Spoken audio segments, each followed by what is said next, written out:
ঈদের সময় দর্শকদের স্বাগত জানাই। যুক্ত হয়েছি রাজধানীর নতুন বাজার থেকে। আমরা লক্ষ্য করছি যে নতুন বাজারে শিক্ষার্থীরা কিন্তু অবস্থান রাস্তা ব্লক করে কিন্তু যে আন্দোলন করছেন, তাদের দাবি নিয়ে কিন্তু তারা এখানে আন্দোলন করছে। যারা শিক্ষার্থীরা রয়েছে কিছুক্ষণ আগে কিন্তু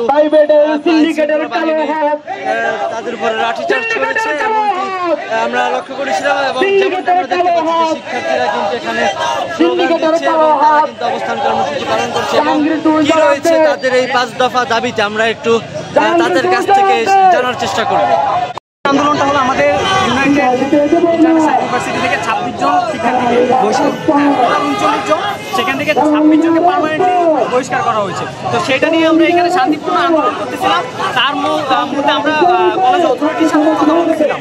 এর মধ্যে পুলিশ বিতর্কিত হামলা করে, অতর্কিত তারা সাধারণ জনগণ পর্যন্ত ছাড়ে না। তারা এমনভাবে লাঠিচার্জ করছে, এটা কোনো ছত্রভঙ্গের মধ্যে পড়ে না।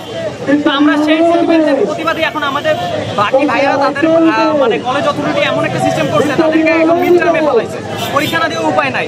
এখন সবাই একত্রিত হচ্ছে, আমরা আমাদের দাবি তুলে ধরছি, ইনশাল্লাহ আমরা সফল হব। এ পর্যন্ত কতজন আহত হয়েছে বা হসপিটালে ভর্তি হয়েছে জানতে পেরেছেন?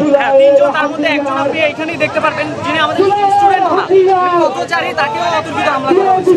এইভাবে চলছে আমাদের 3 জন, এখন আরো মোটামুটি আছে 2 আমাদের যা আছে সেটা প্রত্যাহার করতে হবে এবং আমাদের যা ক্ষতিপূরণ আছে সেটা দিতে হবে। তারপর আমাদের যেসব অথরিটি যাদের কারণে হয়েছে, আমাদের এই বহিষ্কার আদেশ হয়েছিল এবং আমাদের যত দমন পীড়ন হয়েছিল, যাদের বিরুদ্ধে আমাদের অভিযোগ আছে তাদেরকে আইনে এবং আমরা যেই সংস্কারের উদ্দেশ্য নিয়ে আমরা ইউএ রিফর্ম করেছিলাম, আমাদের যত দাবি ছিল ইউএ রিফর্মের, সেগুলো অনতিবিলম্বে মেনে নিতে হবে এবং বাস্তবায়ন করতে হবে। এবং সকল প্রাইভেটের পক্ষ থেকে 2টি দাবি আমরা সেটা তুলেছি। সেটা হচ্ছে কি আমাদের উপর যে 15% আয়কর তুলে নিতে হবে এবং সেই অর্থ আমাদের গবেষণা ক্ষেত্রে কাজে ব্যবহার করতে হবে। এবং ইজিসি গত 2 মাসে আমাদের ইউএ শিক্ষার্থীদের এবং গত 10 মাসে জুলাইয়ের পর যত কিছু হয়েছে, মানে আমাদের কোন ধরনের সমস্যার সমাধান করতে পারে না ইজিসি অপারক। প্রাইভেটের জন্য ইজিসির আলাদা একটা নিজস্ব থাকতে হবে প্রাইভেটের জন্য। এই 5টা দাবি নিয়ে আমরা এখন হচ্ছে আমাদের সাথে আরো হামলা করার পর আমরা বলছি যে সকল প্রাইভেট থেকে আমাদের সাথে একত্রতা প্রকাশ করেছে এবং আমরা এই হামলা করার কারণে আজকে এখানে এসে আমাদেরকে বলবে যে কেন হামলা করা হয়েছে, নতুবা অনির্দিষ্টকালের জন্য নতুন বাজার বকেট ঘোষণা যদি আমাদের দাবিগুলো মেনে না নেওয়া। এইভাবেই পড়ে আছে। এই ইস্যুটা নিয়ে আজকে আমাদের 25 থেকে 26 জন বহিষ্কার করা হয়েছে, যার কারণে আমরা সম্মিলিত প্রাইভেট ইউনিভার্সিটি আজকে এখানে অবস্থান করে শান্তিপূর্ণ অবস্থান। সেই অবস্থানে আমাদেরকে পুলিশ বাহিনী, এই স্বৈরাচারের বাহিনী এখনো আওয়ামী দোসররা এখানে ঘাপটি মেনে বসে আছে, যারা আমাদের এই ভাই বোনদের উপর এইভাবে লাঠিচার্জ করে আমাকে বুট দিয়ে পিটায় ম্যানুয়ালের মধ্যে ফেলে দিচ্ছে। আমাদের 2টা বোনকে হসপিটালে নিয়ে যাওয়া হয়েছে।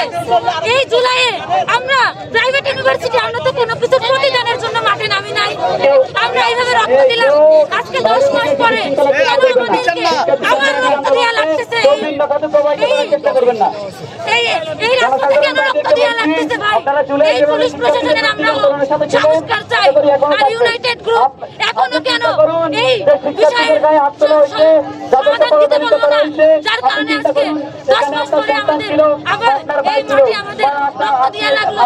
এটার আমরা সুষ্ঠু বিচার এবং তদন্ত চাই প্রশাসনের কাছে। দর্শক, রাজধানীর নতুন বাজার থেকে আমার কাছে এই ছিল সর্বশেষ।